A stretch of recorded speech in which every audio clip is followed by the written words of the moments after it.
Now, throughout the years, many gestures have been used as a way to seek mutual respect between opposing teams. And after battling for 90 minutes on a pitch, in a rare tale of events, players will swap shirts, showcasing this global symbol of sportsmanship that most classic football fans hate to see, but someone like me loves it. To wear the shirt of a player on the opposing team after you've just gone to war against them is something of a warrior.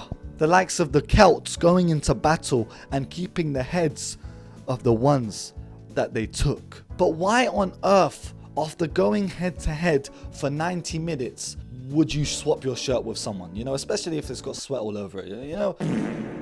Keep your top. What even started this? Well, it's because sometimes the game that was played marked history, and it holds a special place in the footballing inventory, with some players showing an interest in cherishing these moments. Now, the origins of shirt swapping in football are somewhat ambiguous, with the first widely reported instance of this happening in 1931 during a friendly match between France and England. Two sides that throughout, their nation's history have battled in war. And I think this set the precedent when it comes to shirt swapping in football, because it wouldn't become a regular occurrence until much later. And one moment that really stands out occurred in 1970. Pelé, who was widely regarded as the best player in the world during this time, swapped shirts with Bobby Moore. And I think this is exactly the moment when England became, widely influenced by the impact of Brazil's football. You'd see after 1970 that England would take a bigger focus into, supplementing football in the nation. And this is now one of the most iconic photos in football history. And look, shirt swapping right there. Then 16 years later, another iconic shirt swap occurred. A shirt swap that would result in one of the most expensive sales of a football shirt of all time. In 1986, after a historic game filled with some outrageous moments, England international Steve Hodge spontaneously swapped shirts with Maradona after his 10 out of 10 performance against England. The same game where he scored that iconic goal, running through the entirety of England's team before finishing. And also the game that the hand of God occurred, where Maradona, went to head the ball, put his hand out and tapped it in the back of the net with his hand. If social media was around, this would have been talked about. This would have got billions of likes. And it's weird because some of you guys watching this would have never heard of this moment. But what makes this shirt swapping story so significant happened years later, because in 2022, this exact shirt sold for £7.1 million. But there's even more lore when it comes to the history of swapping shirts, because not only did this craze take over the international stage, but it also took over the European Cup competition stage too. And I think now more than ever do people solely associate shirt swapping with the likes of the Champions League, because this is a competition where you can play a team that you've never faced before and see players that you actually idolized play right before your eyes, making it the perfect opportunity to not only go up against one of your favorite players, but swap shirts with them too. And in the 1973 European Cup final, a legendary example of this happened. This shirt swap involving Johan Cruyff, one of football's all-time trailblazers. Someone whose influence on the game is still seen to this day. This legend led Ajax to win the European Cup final against Juventus that year. And after the game, an amazing show of sportsmanship occurred, with every single player from either side swapping shirts, leading to this golden moment being captured. Johan Cruyff holding up the cup whilst donning the black and white stripes. This is top 10 football's most respectable moments.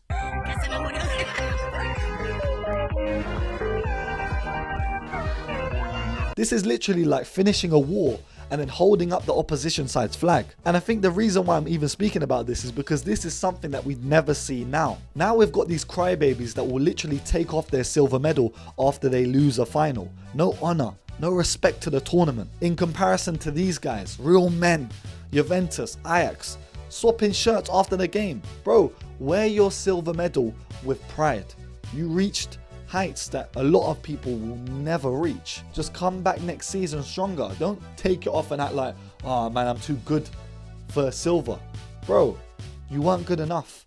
Hold that silver around your neck and go home. And also over time, this gesture of swapping shirts has been placed under some restrictions, particularly in this new era where the game is less focused on the love for it, but more the commercialization, How can we make money? And is swapping shirts actually losing the brand money? UEFA and FIFA both now implement restrictions when it comes to swapping shirts, with fines being dished out to players who swap shirts too often, mainly because the sponsors of the team don't want to see their kit just given away. It needs to remain intact for post-match interviews and media duties. Again, taking away from the whole spirit of just having that honourable moment with a guy that you've gone up for 90 minutes against and just swapping a shirt. Now people are hesitant. But now let me just tell you about some of my favourite shirt swaps in football. Like when two of the greatest strikers of all time swap shirts. After the 1998 World Cup final, a promising Ronaldo swapped shirts with a promising Thierry Henry. Two strikers that would go on to take over the world of football and dominate their position. This being a symbol of game recognized game, because even though R9 lost that final, he swapped shirts with Henry.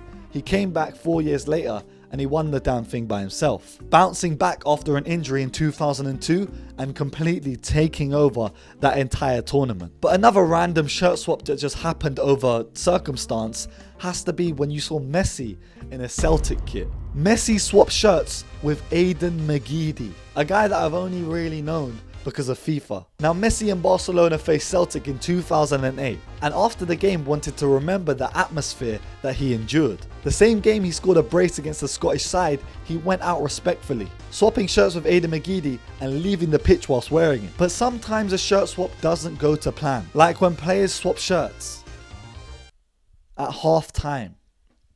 Why would you do that? Why on earth would a footballer swap his shirt at half time? It makes no sense.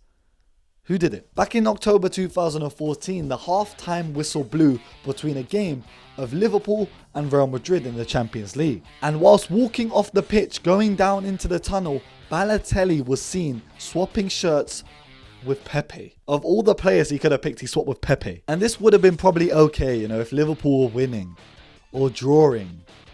But they were losing. 3-0. 3 goals down, with Ronaldo getting his 70th Champions League goal in this game. Balotelli was then immediately replaced by Adam Lallana, with Brendan Rodgers saying it was a tactical change that happened immediately after this moment happened. So it was definitely because Balotelli came into the dressing room wearing a Real Madrid top. And another similar occurrence happened when Hazard swapped shirts with Di Maria during his time at PSG. During the round of 16, Chelsea took on PSG, and again, someone lost their entire mind, with Hazard being the guy to lose it. PSG would go on to win 2-1 at Stamford Bridge and ultimately beat Chelsea 4-2 on aggregate, with Hazard being held at bay and frustrated the entire game. This was not football shirt swap heritage. But yeah, tell me any shirt swaps that I forgot to mention in this video, and should they come back? Can we see this making a comeback without all the fines and restrictions? But yeah, this has been Jib Rules. As always, make sure you like, subscribe and comment if you enjoyed.